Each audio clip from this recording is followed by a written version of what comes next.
Yo, what's up everybody? Welcome back to the channel. Yeah, we're currently on a 36-hour train all the way over to Tibet. Yeah, and we've already had our first night here so far because we went on the train at 9 p.m. at night, had a good sleep. Yeah. Yeah, and thankfully we've got a sleeping cabin, but with some also very nice neighbors. Yeah, we're gonna show you guys a whole bunch of tips along the way, but first of all, here's Mr. Dong. Hey, hello. So yeah, let's show you guys around now.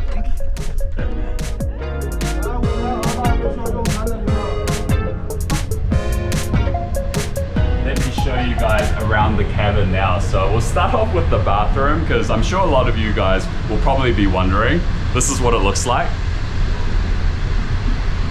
So as you can see, a pretty no-frills bathroom, but you also get a water dispenser kind of right next to it so that you can make your instant noodles and things like that. And if you come along this way, there's also a little wash basin area. So if you need to brush your teeth, wash your hands, that's where you go. And there's 3 sinks, so it's quite convenient. You don't have to be lining up too long. There are a bunch of rooms here. So we're in the sleeper carts, and if you come along, you'll find our room here. We found it by looking at this little thing here. We originally thought we were room 10 and we had to look for a 10 here, but no, 10 is this one and 9 is that one. And here is Yen. This is the top bunk. I got to have the top bunk. And up here we've got some storage, so you can actually put bags up here. And if you're wondering, luggage, there's definitely space for it, at least on this train anyway. It's down here, so we've got 2 of the There's my one there, ones, yeah. and another one that's under the bed, Yes. and I'm sleeping down here. And there's also a power point, so you can definitely charge your phone, but there's just one per cabin by the looks of it. Yeah, so you can share your PowerPoint. It's under here somewhere. There we go. And it's a little bit dark at the moment because we're in a tunnel, but otherwise we've been getting great views of this entire area. Bud, did you have anything else you want to show? Yeah, there's also some little lights too. And when we close our door, there's a mirror behind it, which is kind of handy if you need to get ready and the bathroom's too full. Yeah, there is a door that locks right over here. And then there's me. Hello. So we've been seeing some great views during this train ride, but right now, of course, we are in that tunnel.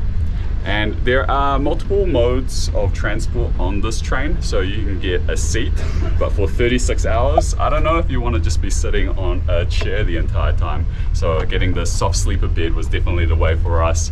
There's also a hard seater bed, and that's cramped in a little bit more, so there's 6 beds in 1 cabin. But yeah, check out the views that we're getting here.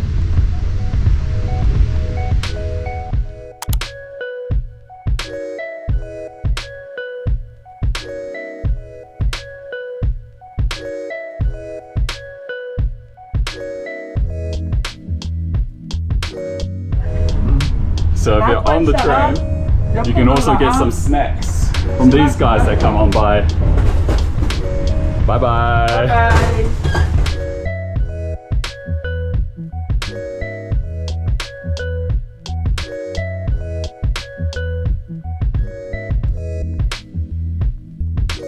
We're about to change over to another train once we're here in Xizang.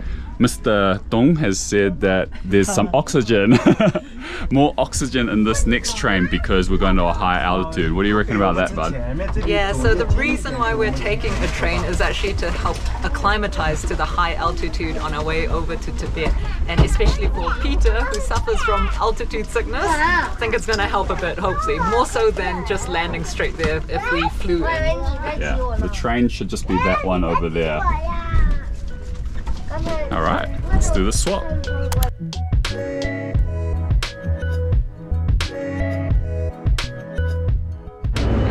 Hey, this is where we say goodbye to Mr. Dong.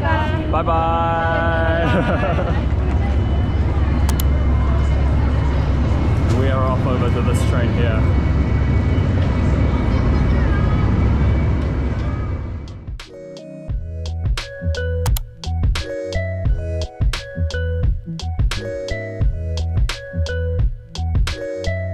We've settled into our new train and cabin now. It's the same number as the previous one that we were at. And the destination stop for us today will be, or not today, tomorrow actually, will be Lhasa, which is the capital of Tibet. Yeah, so before we get there, we do have some really important information that we want to share with you guys. If you're planning a trip to Tibet yourself, there's some really important things that you do need to know, and that you can't actually go there by yourself.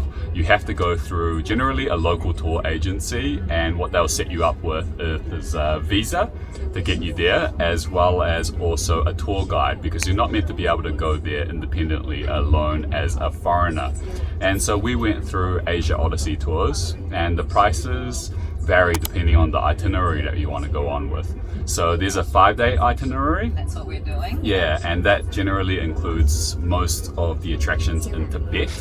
But there's also an 8-day itinerary, which also includes like a brief stop at the Mount Everest base camp. Yeah. And we were kind of like, the main thing that we really want to see is Tibet, not really Mount Everest base camp. And so we decided the 5-day itinerary was definitely for us. We'll also leave the prices down in the bottom below, but they vary quite significantly. And what's also very good about going with a better tour operator is they're also able to get you the train ticket. And that's actually notoriously difficult to get, even for locals, because there's a lot of people that go for those tickets because it's a very popular route here in China. And so by going with the operator that we went with, we got kind of pretty much got guaranteed train tickets as well. Yeah, it just makes the whole process so much easier. Yeah. So I guess let's show you guys around this particular cabin too. Yeah, it's roughly the same, but a couple of differences. Yeah, one very key important one too. Main differences, we've got this oxygen outlet for later, which we're going to be able to attach an apparatus to cure my altitude sickness. Hello. Hello. And also here is the baggage situation. It's pretty much about the same as the last card actually. Yeah, except the seats for this one is a bit lower, so we couldn't fit our large luggages under this, and thankfully they both fit just under the table. Yeah, but let's walk around outside as well. I'm gonna find the bathroom. I actually haven't seen it myself. It's the hallway. Oh yeah, we're passing through a lot of tunnels in this specific route or area that we're at. But let's have a look. I heard that there's a dining cart around here as well. Oh, here's the sinks. 3 sinks again. There's a toilet and there's no one in there, so let's have a look on inside. It's a squatter.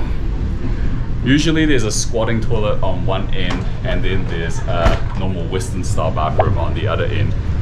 And alright, here's the dining cart.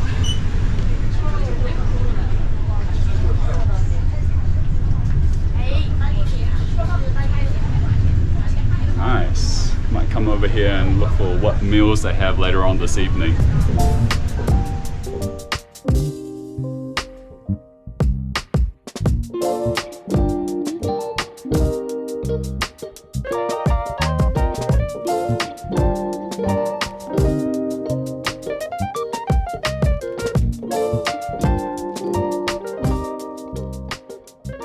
Wondering what we're doing about food for these 36 hours. So everything that we read and people had recommended to us is that you bring your own food on board, because there is a dining cart or cabin, but the food is a lot more expensive and there's not that many options, so you're better off just buying some stuff and then bring it in on. So let's show you our snack and food bag. Here you go. We went into a family mart when we were in Chongqing Station, and we also got some waters. They do give you water, but it's little, and we didn't realize they were going to give it anyway, and then otherwise you only get the hot waters, and that's why we also have instant noodles. We got that, a couple of pockies here, my little rice crackers, which I really love to eat, and then some nuts and things, which the bags have gone super puffy because of the altitude. Look at that. So yeah, that is what is going to be sustaining us for this whole train ride.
starting the ascent up to Lhasa now. We stopped off at the last station before there's no more stations to stop off at, which is called Gurmu. And I can really feel the ascent of the incline right about now because all the way up till this point, it's been perfectly fine. I think we were quite a lot below 3,000 meters above, but now we're at 3,500 meters and steadily picking up pace until we reach a height, I think of, was it 5,100 meters? Well, 5,000 average. Yeah, 5,000 average at about 1:30 a.m. And they were warning us that you might feel quite a bit of altitude sickness if you're sensitive to that kind of thing. They said a lot of people get headaches and vomit and all this. Yeah, and I can definitely feel it now already. I'm getting that weird sensation where I'm like, every 10th breath feels like I'm getting no oxygen. Oh dear. We also take high altitude pills, but maybe it's not enough for you. Hopefully we can get some of those oxygen tanks later. Yeah.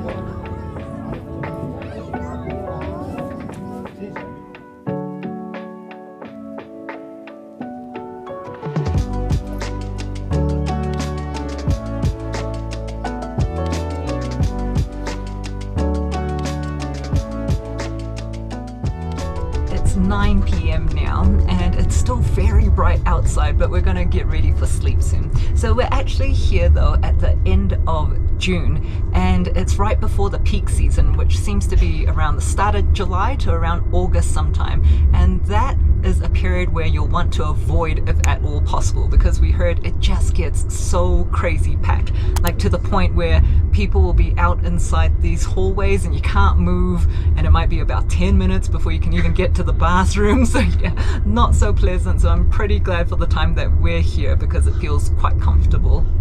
Yeah, definitely. And even though I started with the ascent having a little bit of altitude sickness, once the carts actually started getting oxygen and becoming more oxygenated, I felt a lot better. So that's definitely something to note as well.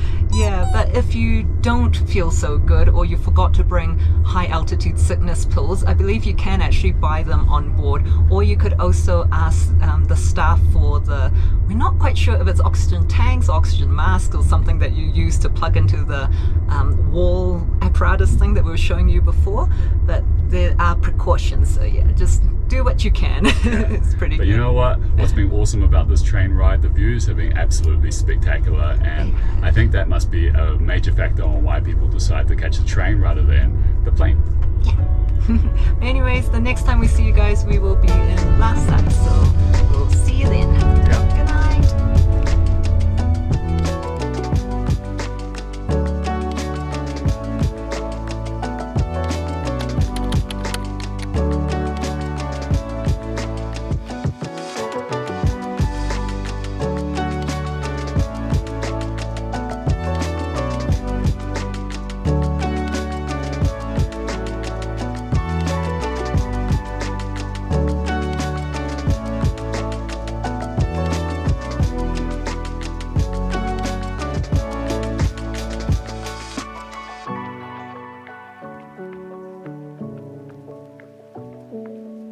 My gosh, after 34 hours on that train, it feels so good to be picked up by our tour guide and put into our hotel where we've got solid ground again. Yes.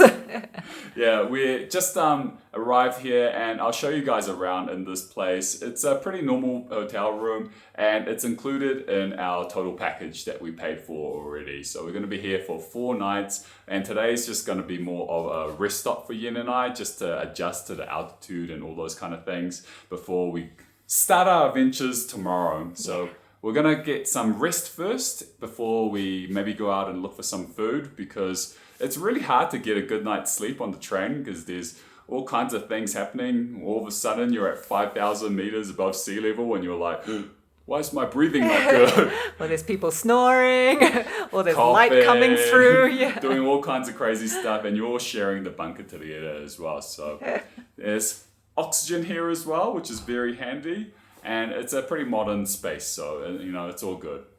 I just need a crash for it. They didn't have the king-size rooms available for us at this time, so we've got twin beds instead.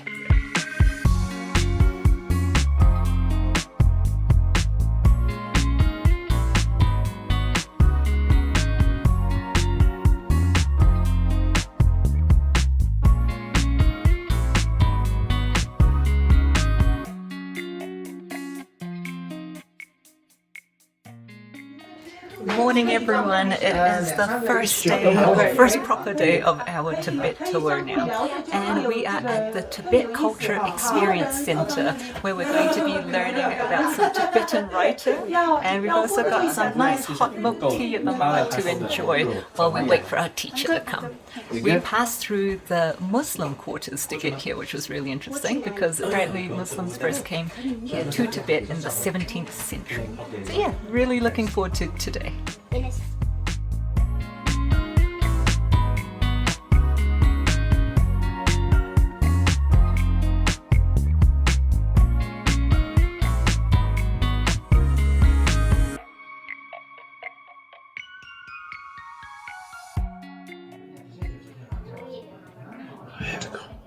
Tibetan, it's a calligraphy script.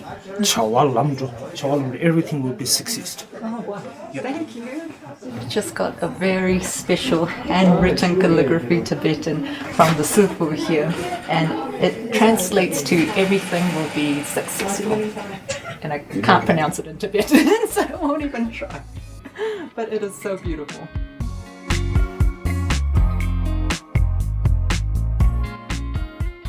So right now in Tibet whole area, in the monastery, school, yeah, we have to learn it at the school. Same thing in the monastery, nunnery, all are speaks Tibetans, the system. But of course we do have our own dialect, different region like that.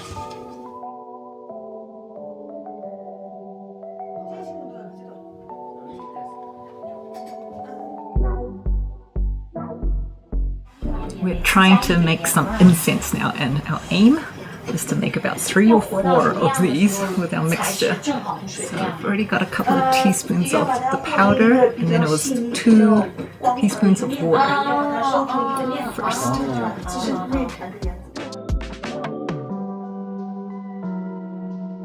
Originally, our instructor said we were meant to make 3 or 4 out of the material, but Yen's gone ahead and made one super giant one here. I don't think it's going to be able to make so many, so this is the progress that I've got so far. I'm not sure if it's correct. It smells really good though. Yeah, really nice. At least you got the shape generally right. I'm really not sure. Doing my best. What do you guys reckon Yen did? I think the shape is pretty good. It feels like it looks like a giant Hershey.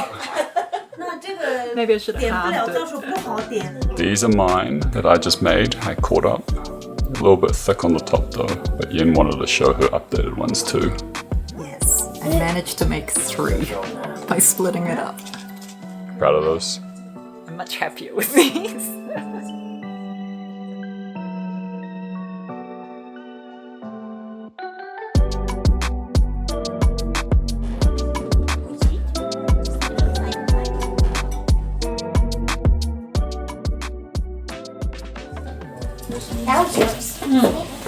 It's okay.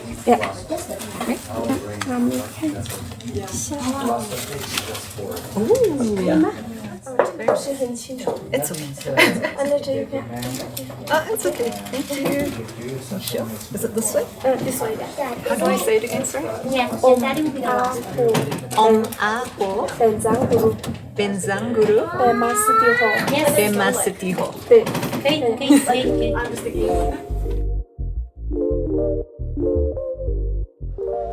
Back in the Muslim quarter, and we've got an hour now to look for some food. He did mention Tibetan style noodles, and I was like, ooh, ears perking up, I wouldn't mind trying some of that. But yeah, we're gonna have to find the shop ourselves, which is great by me. So come on, let's go.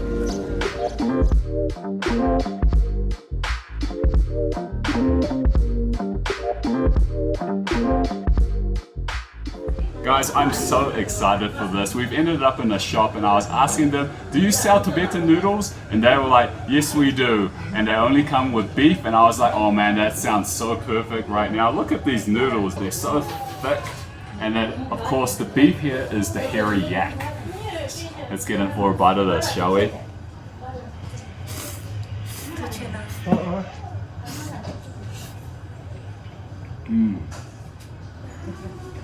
Oh, that's good.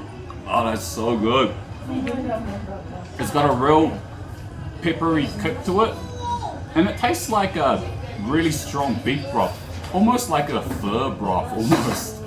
But I really like the beef as well. It's very distinct, a little bit gamey. I've grown quite used to it now, and there's also a nice amount of spring onions in here that you can taste. All in all, I'm just happy to be trying some authentic Tibetan cuisine, and it was very delicious.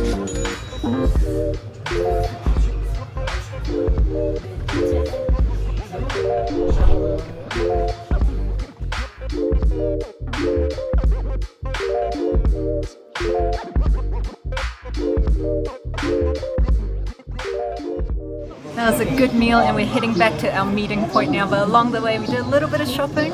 It's so interesting walking down here, and yeah, we found an incense store. We picked this up for Peter's dad. It smells really nice. Hope you like it, Dad.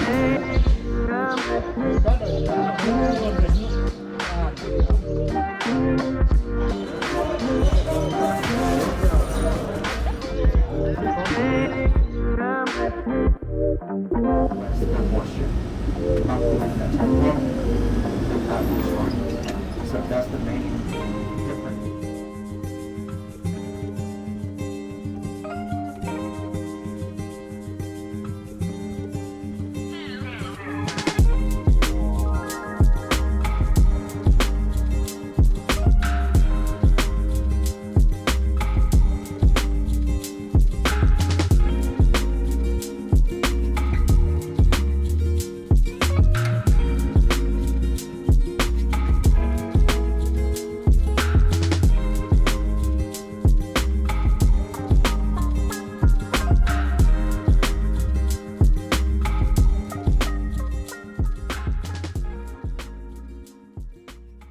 We've just had a long stroll inside Sera Monastery here, which was founded in 1419, which makes it around about 600 years old, and it's one of the major monasteries here in Lhasa.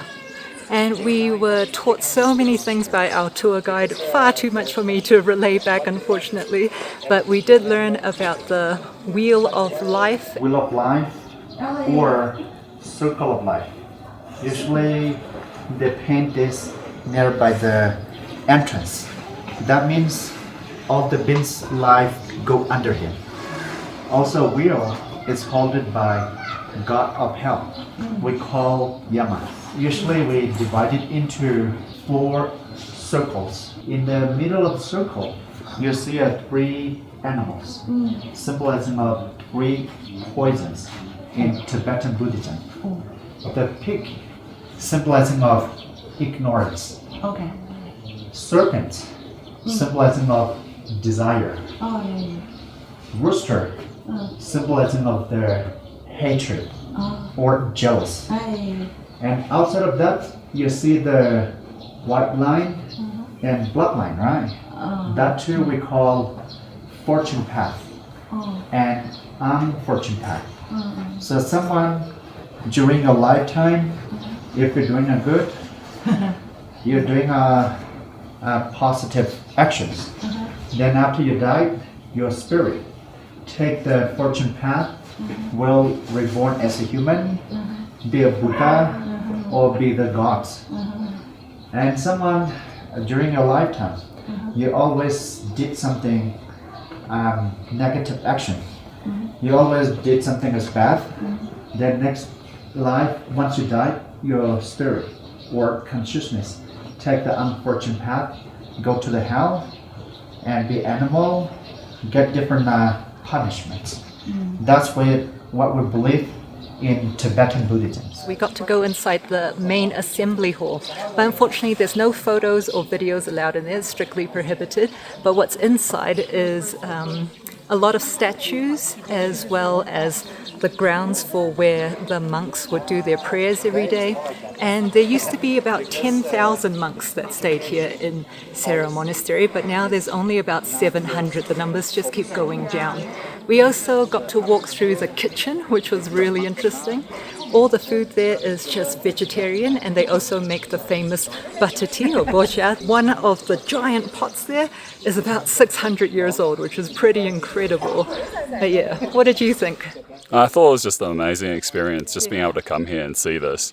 Yeah, really amazing. We also learned about how the resident monk that is here gives blessings to people who come here by doing like a charcoal mark on the nose. And so sometimes you see the kids or some people with a little black mark on the nose, and that's a blessing as well as a protection.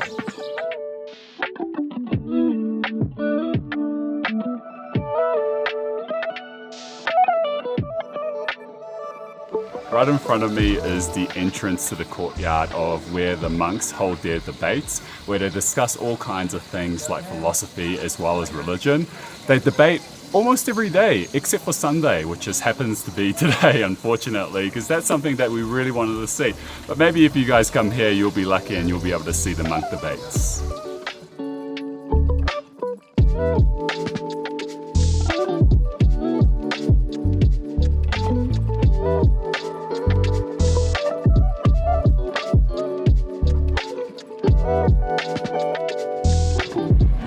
Okay guys, we are back at our hotel, and it was a really nice way to experience some Tibetan culture and also not put us through so much since we are at a very high altitude right now. Yeah, thankfully I think you've been pretty good, right? Yeah, I think the train really climatized me.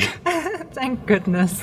We hope you guys enjoyed following along for our first vlog here in Tibet, and we've got another day coming up, so we're really looking forward to that too, where we go and visit Potala Palace in that one. Yeah. But until then, we hope you'll give this video a like, comment and subscribe if you haven't already. Really appreciate it. We'll catch you in the next vlog. See you everybody. Bye.